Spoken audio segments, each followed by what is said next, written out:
Alinman sa pinakamagandang klase ng sasakyan ang dapat mong bilhin, ang karamihan ay nakatingin pa rin kung saang brand ito nanggaling. Kahit hindi masyadong alamin ng katangian at ang galing, ay binibili pa rin. Yan ang tatak ng Japanese automaker brand na Toyota. Sa pagkakataon nito ay aalamin natin ng siyam na mga modelo na pangpamilya at practical na klase na nagmula sa kumpanyang ito. Maraming gamit na pwede mong paggamitan dahil sa pagkakaroon ng mga advanced na katangian. Well, kung nag-iisip ka pa lamang ngayon kung ano sasakyan ng dapat mong bilhin, mas maiging pakatutukan mo na rin ang tatalakayin natin. Unawain at alamin kasama ng kabuuang presyo. Pero bago yun, syempre, kung bago ka pa lamang po dito sa akin channel, baka naman kaibigan po din maring subscribe button pa rin ang notification bell para naman ma-update palagi sa mga video na gagawin ko pa. Alright, simulan na natin to.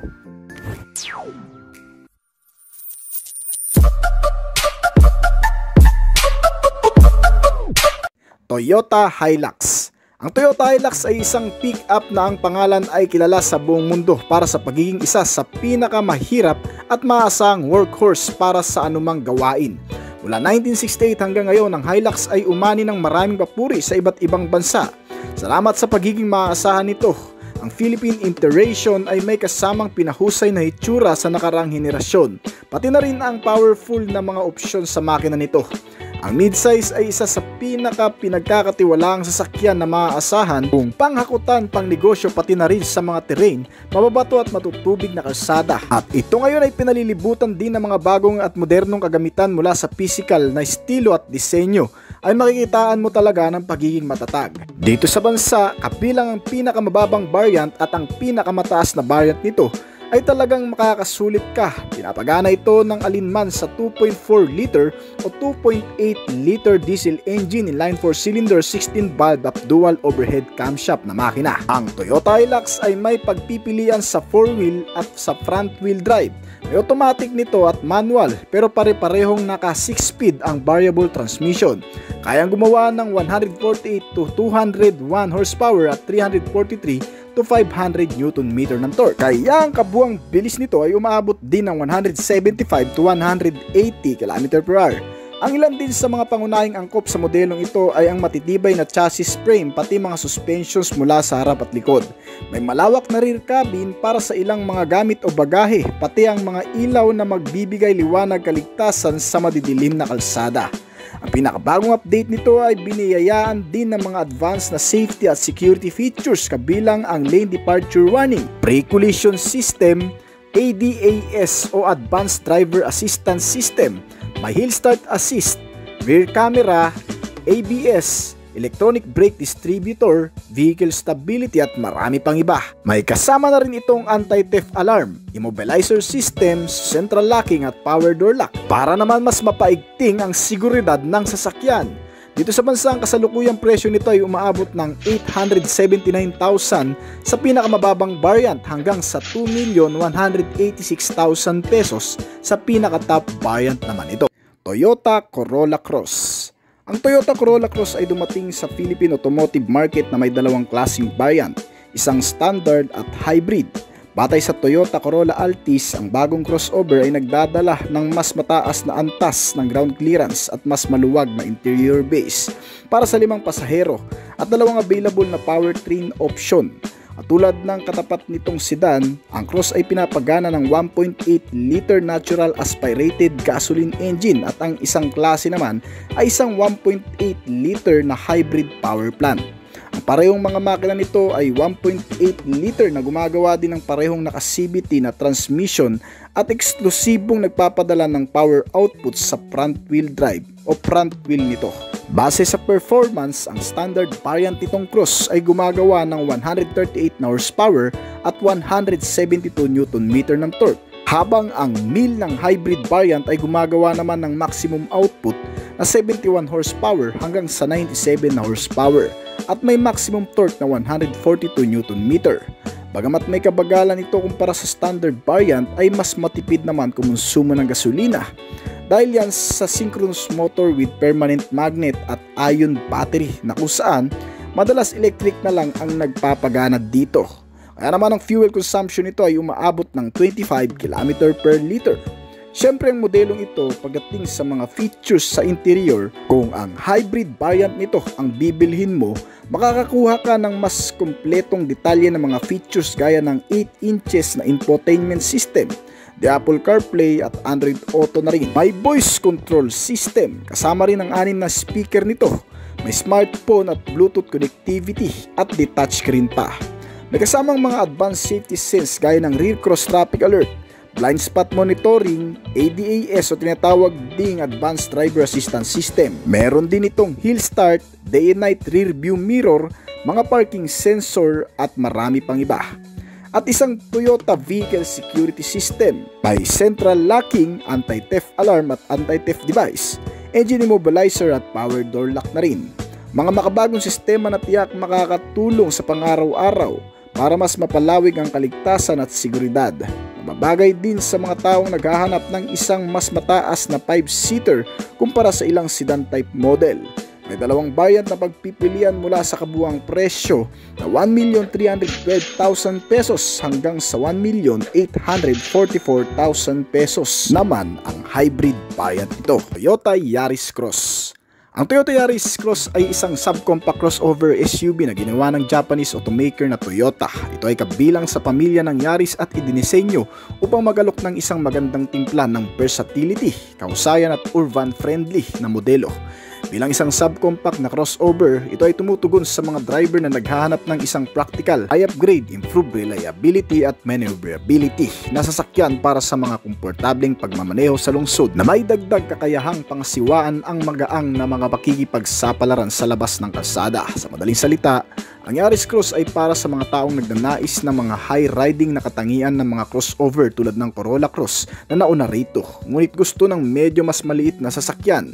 Pinapagana ito ng 1.5-liter gasoline engine inline 4-cylinder 16-valve dual overhead camshaft na makina at may permanent magnet synchronous motor para sa top variant nito na gumagamit ng electric power.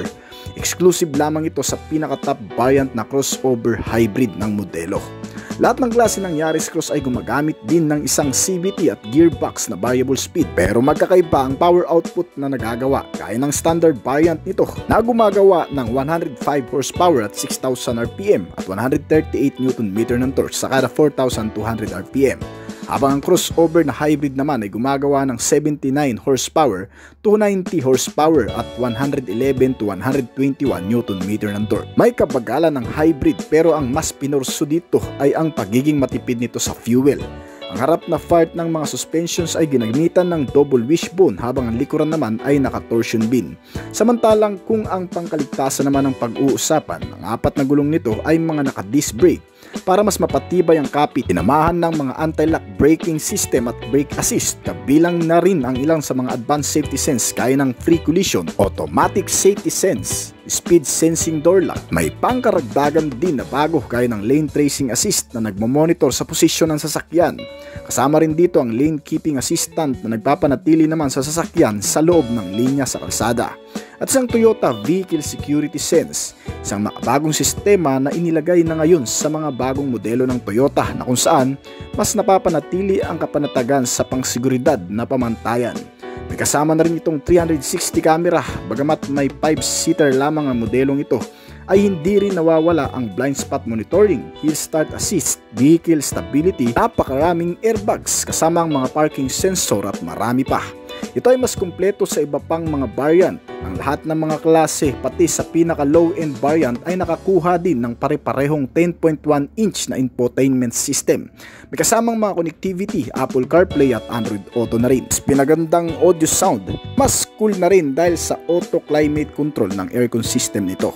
Kabilang din sa mga features nito ang mas pinalawig na security sense with power door lock, immobilizer system, mga anti-theft device at marami pa. Ang kasalukuyang presyo nito ay nagkakahalaga ng 1,199,000 pesos hanggang sa 1,598,000 pesos sa top variant na hybrid dito sa bansa.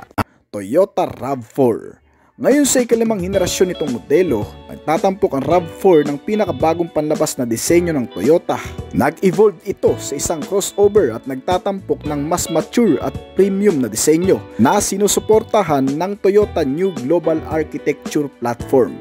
Sa pamamagitan nito, ang 2019 RAV4 ay nagtataglay ng mas pinahusay na mga sistema sa loob at labas. Mas makapangyarihan na aesthetics sa feel, gayunpaman sa kabila ng pagbabago, nananatili pa rin itong totoo sa pagiging isang mas advanced futuristic na sasakyan para sa mga tao, bata o matanda na tinatrato ang labas bilang kanilang pangalawang tahanan. Mas sporty ang itsura ng bagong disenyo ng 2019 RAV4 projects. Dala nito ang tinatawag na Toyota na cross octagon na estilo na pinagsama-sama ang isang malawak na hugis wedge na harap at isang hugis octagon na likuran. Sa harap ay may two-tiered upper at lower grille na makikita at ginagawang kakaiba sa iba pang mga modelo sa lineup ng Toyota crossover. Kasama sa dalawang bahaging grille na ito, ang upper at lower trapezoidal grille para sa mas agresibong front fascia, at sa loob, ang 2019 RAV4 ay nagtatampok ng mga elementong madaling gamitin, mas accessible at mas contemporary. Gayon din ang madaling maunawaang mga makabagong teknolohiya na nakapaloob dito, gaya ng instrument cluster na may isang 7 pulgadang multifunctional display na maaaring ilapat mula sa digital patungo sa analog display mode nito. Nagbibigay sa driver ng mas maaasahang impormasyon. Mayroon ding 8-way power adjustable driver seat na may memory at lumbar support para sa mas mataas na kalidad ng kaginhawaan. Mga adjustable seat na sinamahan pa ng mas malalamig na auto-climate aircon system. Itong 2019 Toyota RAV4 ay pinapagana ng isang 2.5-liter gasoline engine inline 4-cylinder, 16-valve dual overhead camshaft na makina at may secondary engine fuel type na electric for hybrid variant. Nakonekta sa isang CVT type transmission at gumagawa ng lakas na 176 horsepower sa ordinary engine, samantalang ang secondary engine hybrids nito ay kayang gumawa ng 118 horsepower at parehong 221 Nm ng torque. Ang kabuuang bilis ay lumalabas sa 150 to 175 km/h at may katipiran na konsumo na umaabot ng 20 to 24 km/liter. Ang mas nagpapaganda din dito ay ang 7-inch infotainment system kasama ang mga connectivity, Apple CarPlay at Android Auto. Sa mga internal activities, may 6 na speaker at voice control na rin. Para naman sa biyahe, nilagyan din ito ng mga advanced safety sense gaya ng pre-collision system, lane tracing, lane departure, rear cross traffic alert, blind spot monitoring at ADAS o tinatawag na Advanced Driver Assistance System. Kabilang din ang ilan pang kaligtasan na sistema nito gaya ng ABS, brake assist at iba pa. Ganon din sa mga security features, may immobilizer system, anti-theft, power door lock at central locking na rin. Ang kasalukuyang presyo nito ay umaabot ng 2,289,000 pesos hanggang sa 2,632,000 pesos dito sa bansa. Toyota Race.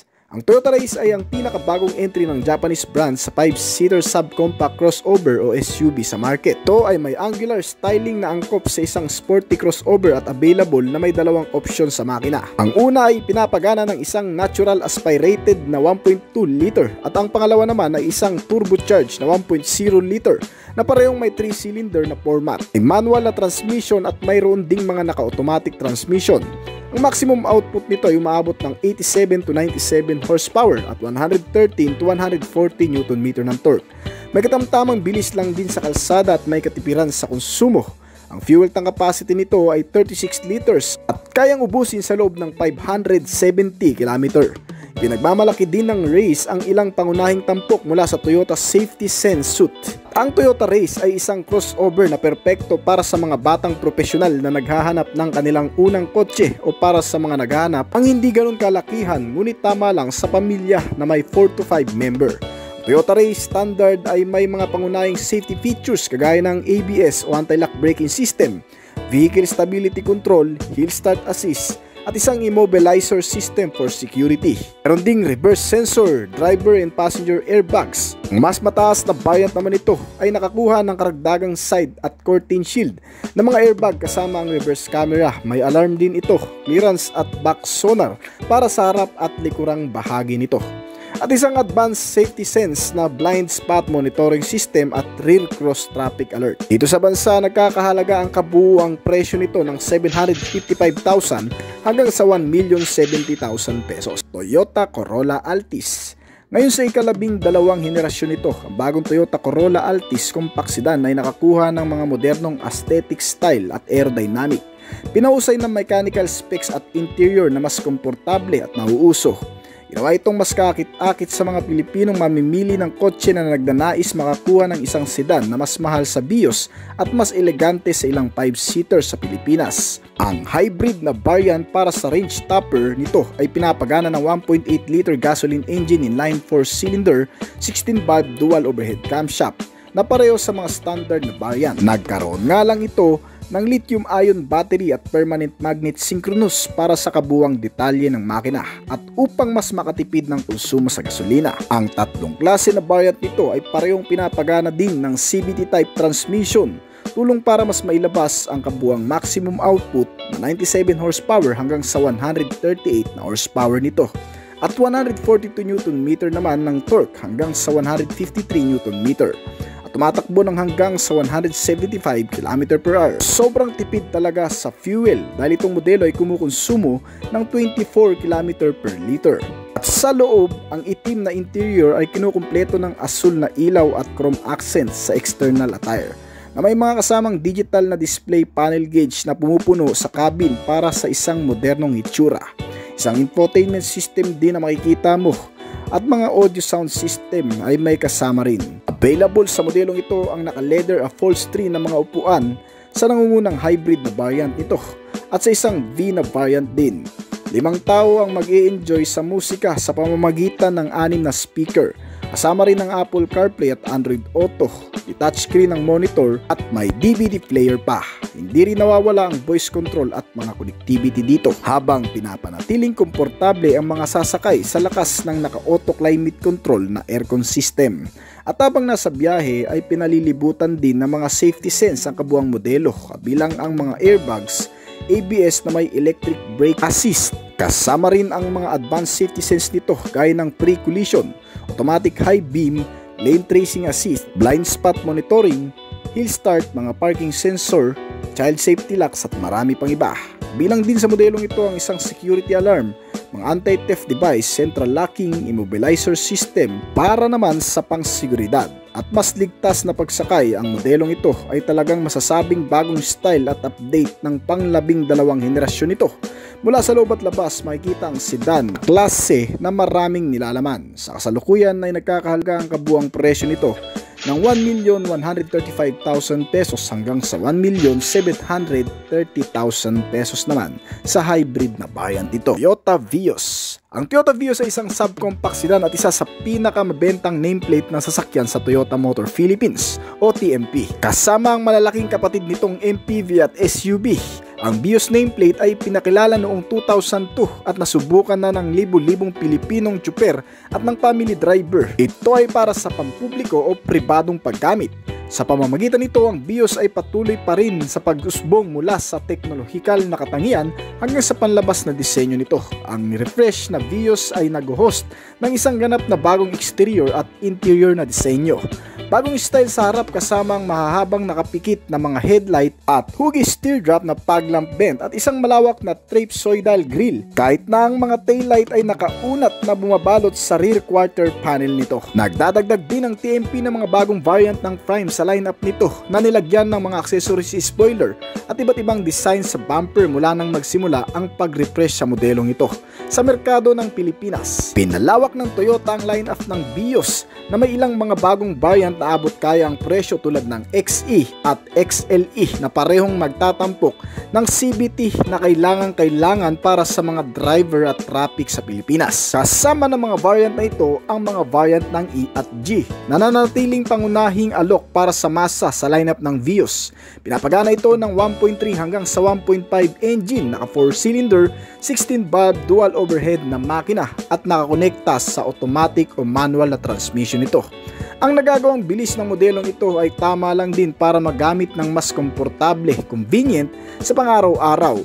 May mga kasamang safety features na rin para sa mas ligtas na pagsakay, kabilang ang vehicle stability, tire pressure monitoring para sa top variant, rear camera, ISO fixed child mounts at ilan pa sa mga particular safety and security features na meron ito. At dito sa bansa, may 9 na klaseng pagpipilian sa modelong ito at nagkakahalaga ng 696,000 hanggang sa 1,055,000 pesos depende sa variant at PP. Toyota Wigo.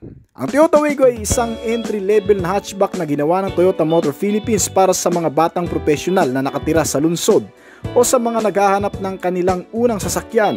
Mas madaling dalhin kung saan-saan lugar lalo na sa loob ng Kamaynilaan. Ang specific na size nito ay mapagkakasya mo talaga at isang sporty na front fascia, rear spoiler at ikatlong brake light ang mas kukumpleto pa dito. Ang Toyota Wigo ay nagpapalabas ng saya at excitement sa anumang anggulo. Kilala bilang Daihatsu, Ayla at Toyota Agya sa ibang mga bansa sa Asia. Patuloy na inaangkin ng Wigo ang trono nito bilang isa sa pinakamabentang kotse sa Pilipinas taon-taon. Ngayon sa ikalawang henerasyon nito, ang Wigo ay inilabas na muli sa Daihatsu New Global Architecture o tinatawag ding DNGA-A. Ang Wigo hatchback ay may tatlong variant, ang J, E at ang range toppings na G para sa 2024 na modelo nito. Pinalatan din ng Toyota ang antiquate 4-speed automatic ng continuously variable transmission. Sa kabila ng kabuang sukat lang nito, ang Toyota Wigo ay nagbibigay ng sapat na legroom para sa mga pasahero sa backseat. Nagtatampok ang mga variant ng E ng mas malaki sa 8 inches na infotainment screen na konektado sa Apple CarPlay at Android Auto. Kasama ang mga kontrol ng manibela, ang mga airbags, ABS at hill start control ay karaniwan na ngayon sa mga safety features na mayroon ito. At exclusive din sa top-end variant na G, ang isang push start button, keyless entry at iba pang mga nakapaloob na makabagong teknolohiya. Ang Toyota Wigo ay pinapagana ng 1KR VE engine at isang 1.0 liter na gasoline engine, inline 3-cylinder, 12 valves at dual overhead camshaft na naghatid ng 66 horsepower at 89 Nm ng torque. Available din ito sa alinman sa 5-speed manual o CVT transmission. Dito sa bansa, ang kasalukuyang presyo nito ay umaabot ng 609,000 hanggang sa 729,000 pesos. Toyota Camry. Sa ikawalong henerasyon nito, ang Toyota Camry ay patuloy na tumutugon sa mga premium na pamumuhay at executive na panlasa.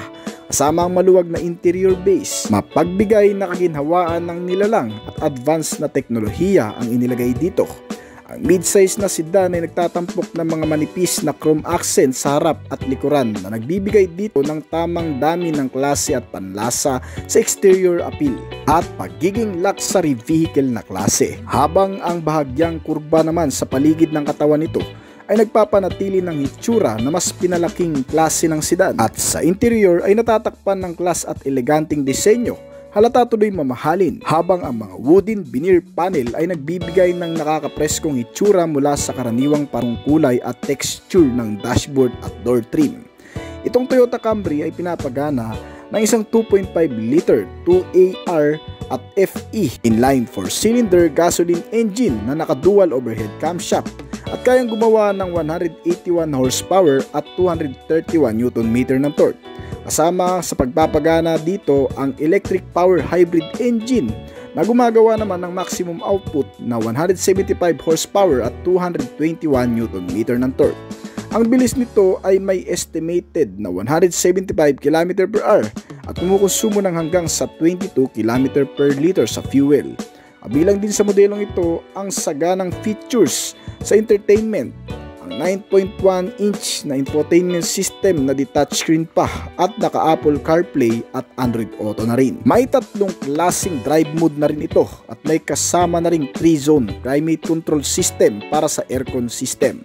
Pinalilibutan din ito ng mga advanced safety sense gaya ng Toyota Safety Sense na nakapaloob dito ang pre-collision, auto high beam, lane tracing, lane departure warning at mga dynamic radar cruise control system na sumasabay sa mga sasakyan na nasa unahan. Hindi mo na masyadong pipigain pa ang accelerator at hindi ka na mahihirapan at mapapagod sa napakahabang biyahe nito. Dahil dito, ang ilan pa sa mga safety features nito ay kabilang din ang rear cross traffic alert, vehicle stability at marami pa. Ibihira ka lang din makakita sa kalsada nitong Toyota Camry. May kamahalan kasi pagdating sa presyo na nagkakahalaga ng 2,442,000 hanggang sa 2,157,000 pesos. Ang mga pangunahing kagamitan din sa modelong ito ay hindi nawawala. Kasama ang iba pang mga internal features nito. Ang mas pinalambot na upuan na naka-leather seat cover, di adjustable pa. May mga console pocket, bottle holder at cup holder na rin itong kasama. At mga sense kagaya ng anti-theft device at anti-theft alarm.